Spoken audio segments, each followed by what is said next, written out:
Delhi India का दिल है, लेकिन आज ये शहर सिर्फ हिस्टोरिकल कैपिटल नहीं बल्कि टॉक्सिक गैस का चेंबर बन चुका है। नवंबर आते ही आसमान ग्रे हो जाता है, बच्चों की खांसी बढ़ जाती है और ओपीडी में पेशेंट की लाइनें बढ़ जाती हैं। और इससे भी डरावनी बात, हम इसके आदी हो चुके हैं। हमें पॉल्यूशन खतरा नहीं लगता, हमें नॉर्मल लगता है।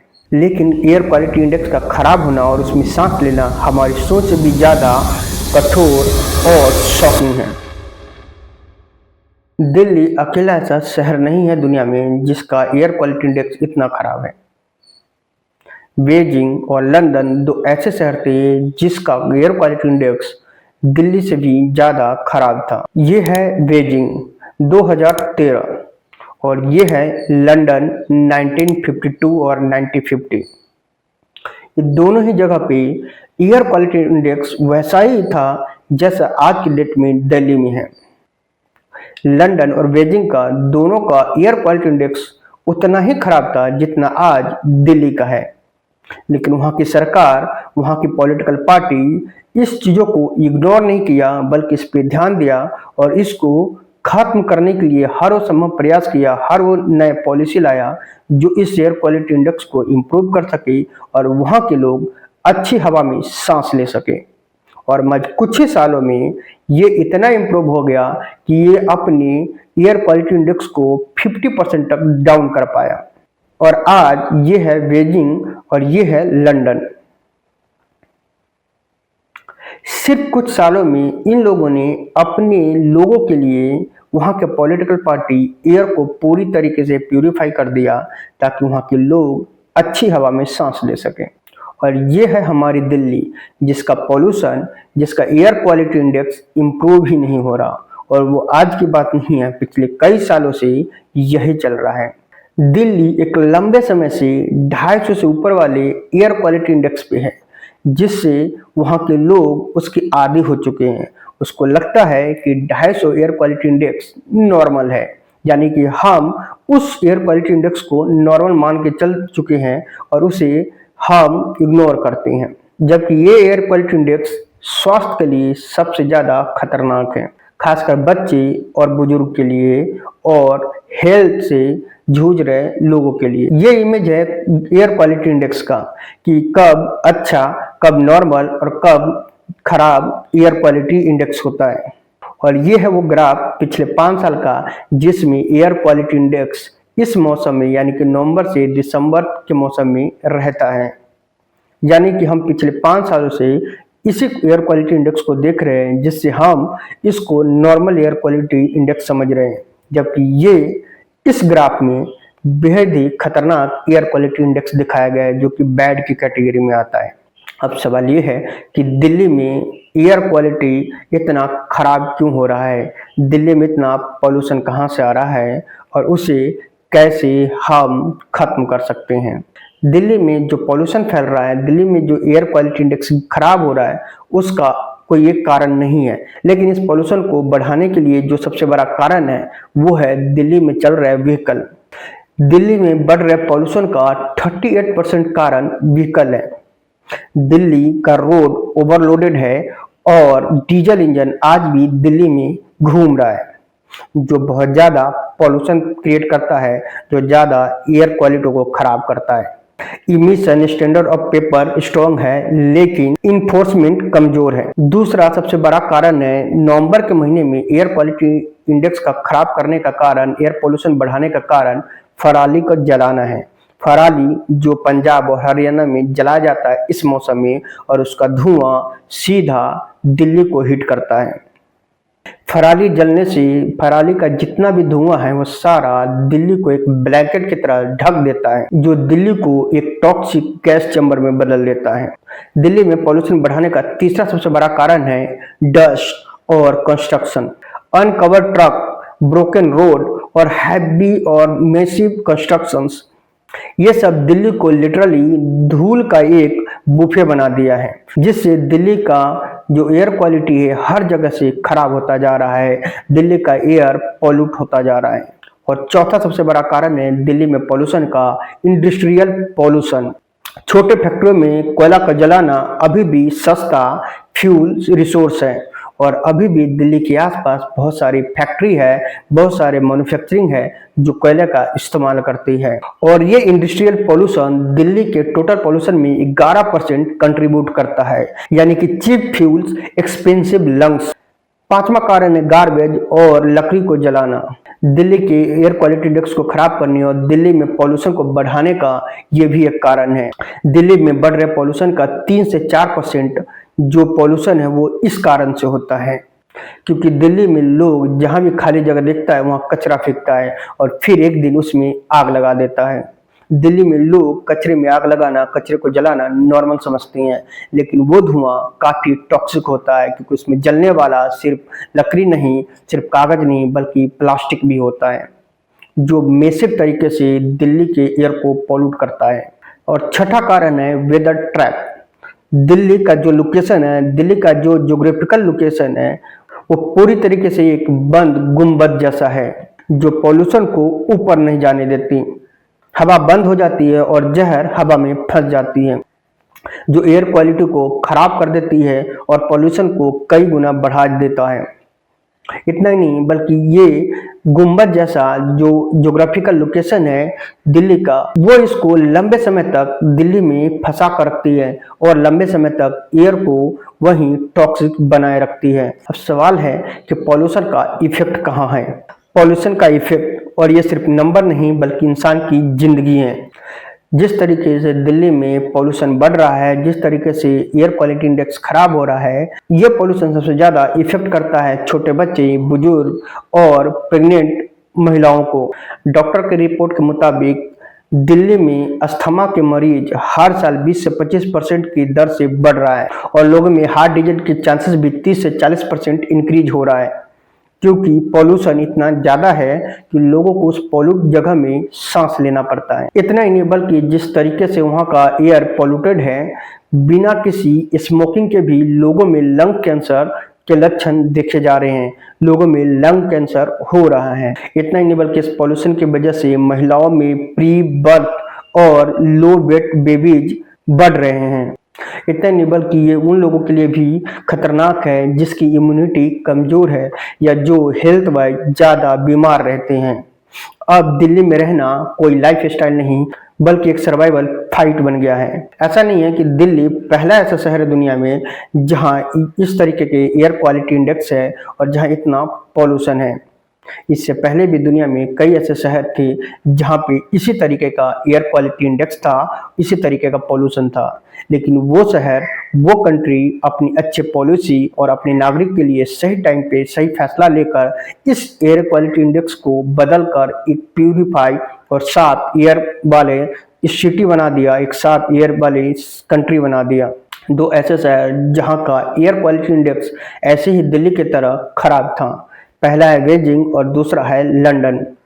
बेजिंग 2013 में जहां का एयर क्वालिटी इंडेक्स 500 से 900 के बीच था, वहीं अगर लंदन की बात करें तो लंदन में 1952 में जो वहां का एयर क्वालिटी इंडेक्स था 450 के पार था। बेजिंग के एयर क्वालिटी इंडेक्स को देखकर वहां का मीडिया ने उसे नाम दिया था एयर प्रोक्लैप्सिस, लेकिन वहां की सरकार, वहां के पॉलिटिकल पार्टी इस चीजों को ध्यान दिया और इस पे काम किया और चाइना के एक्शन मोड में आते ही वहां के जितने भी कोल प्लांट था बंद कर दिया गया और सारे पुराने व्हीकल बंद कर दिए गए।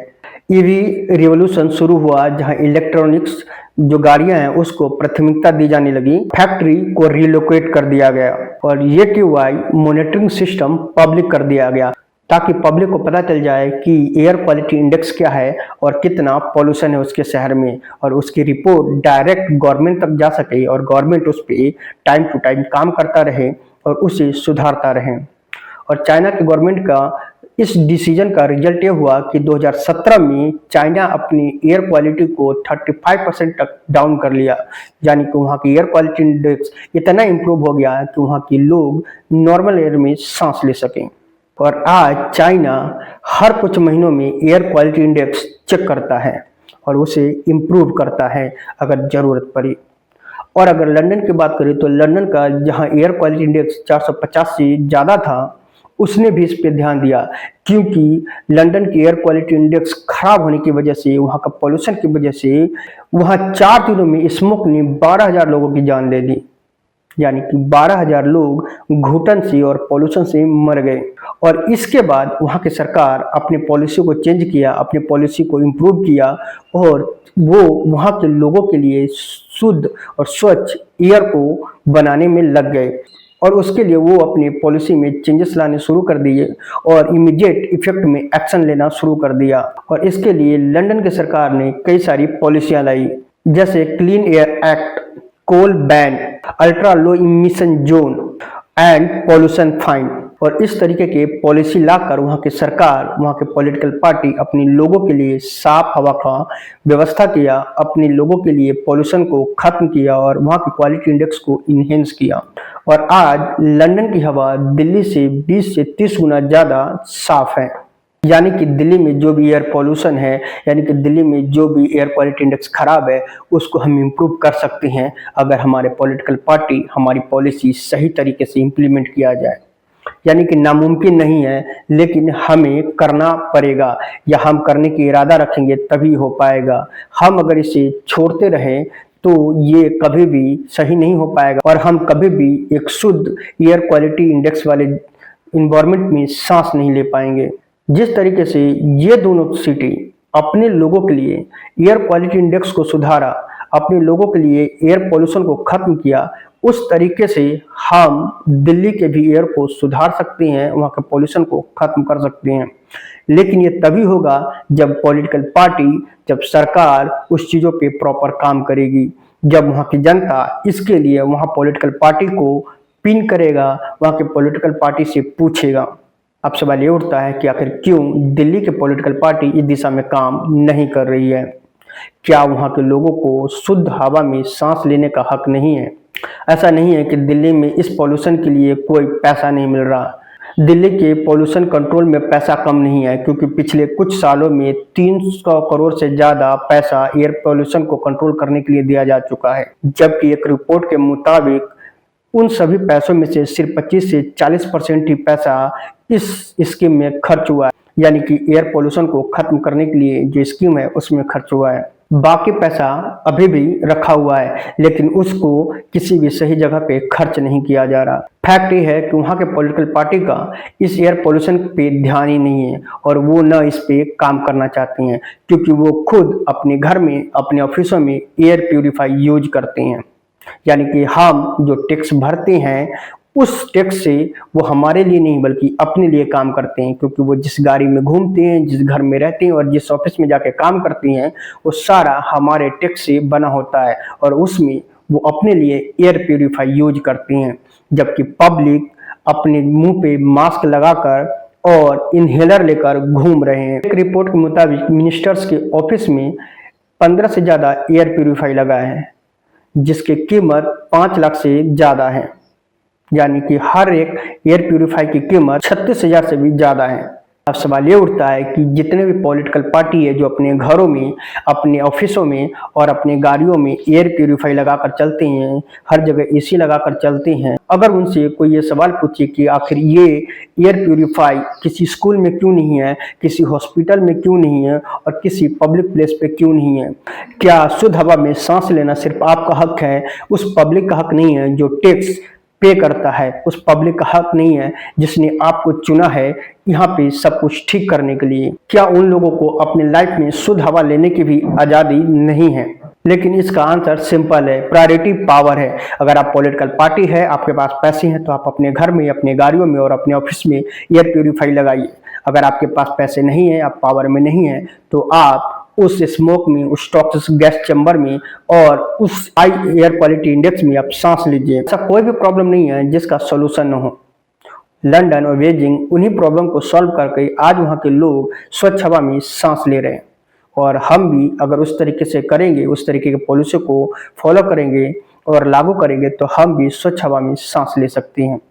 और इसके लिए हमें एक प्लान बनाना पड़ेगा, एक रोड मैप बनाना पड़ेगा। पहला प्लान है इमीडिएट इफेक्ट वाला प्लान, जो 0 से 3 महीने के बीच करना चाहिए, जिसमें है ग्रैब इन्फोर्स स्ट्रांगली, पराली बर्निंग पर स्ट्रिक्ट पनिशमेंट प्लस इंसेंटिव और हर स्कूल में इंडोर फिल्टर्स। 3 से 12 महीने के बीच गवर्नमेंट को शॉर्ट टर्म्स प्लान करना चाहिए इस एयर पोल्यूशन को खत्म करने के लिए, जिसमें है public transport upgrade, diesel vehicle face out, construction regularisation enforcement, और उसके बाद 1 से लेकर 3 साल तक मिड टर्म्स प्लान बनाना चाहिए। इलेक्ट्रिक व्हीकल को बढ़ावा देना, जिसमें ऑटो बस को रोड पे लाना, ग्रीन बफर वाली डेवलपमेंट, इंडस्ट्रियल इमिशन कंप्लाइंस, और इसके बाद गवर्नमेंट को 3 से 10 साल वाला लॉन्ग टर्म पे ध्यान देना चाहिए। NCR common clean air governance, waste to energy efficiency, permanent behaviour shift camping, यानी कि गवर्नमेंट को immediate short terms, mid terms और लॉन्ग टर्म्स का प्लान करके दिल्ली को पूरी तरीके से पॉल्यूशन से मुक्त कर देना चाहिए, जैसे कि बीजिंग और लंदन ने किया था। इस प्लान से गवर्नमेंट कुछ सालों में दिल्ली को इस तरीके का पॉल्यूशन मुक्त कर सकते हैं जिसमें लोग सांस ले सकते हैं, जहां पॉल्यूशन की वजह से लोगों का हेल्थ और ज्यादा खराब नहीं होगा। और अगर गवर्नमेंट इस तरीके से अपनी पॉलिसी बनाती है तो आने वाले कुछ सालों में दिल्ली पूरी तरीके से पॉल्यूशन मुक्त हो सकता है और दिल्ली का एयर क्वालिटी इंडेक्स इंप्रूव हो सकता है। दिल्ली का पॉल्यूशन खत्म करना कोई सिंपल काम नहीं है, ये एक मिशन है और इस मिशन में सिर्फ पॉलिटिकल पार्टी नहीं बल्कि वहाँ के लोगों को भी लगना पड़ेगा, उसमें पार्टिसिपेट करना पड़ेगा, जिसमें दिल्ली के लोग अपने पॉलिटिकल पार्टी से न सिर्फ सवाल करें कि आखिर पॉल्यूशन क्यों बढ़ रहा है, साथ ही उनको अपने लिए अपनी तरफ से ये एक्टिविटी भी करना चाहिए जिसमें गार्बेज को न जलाना, कूड़ों को न जलाना, कम से कम गाड़ियों का इस्तेमाल करना और ज़्यादा से ज़्यादा इलेक्ट्रिक व्हीकल या पब्लिक ट्रांसपोर्ट को यूज करना और पॉल्यूशन के बारे में अवेयरनेस फैलाना, और हमेशा अपनी जिम्मेदारी निभाने के साथ साथ पॉलिटिकल पार्टी से मांग करते रहना, अपनी डिमांड बताते रहना, हमेशा लीडर से परिणाम मांगना, न कि उससे बयान मांगना। We should focus on result instead of talk. वहाँ के लोगों को हमेशा इस पे फोकस रहना चाहिए, तभी दिल्ली एक दिन पूरी तरीके से पॉल्यूशन फ्री हो पाएगा और हमारे बच्चे और आपके बच्चे एक स्वच्छ हवा में सांस ले पाएंगे।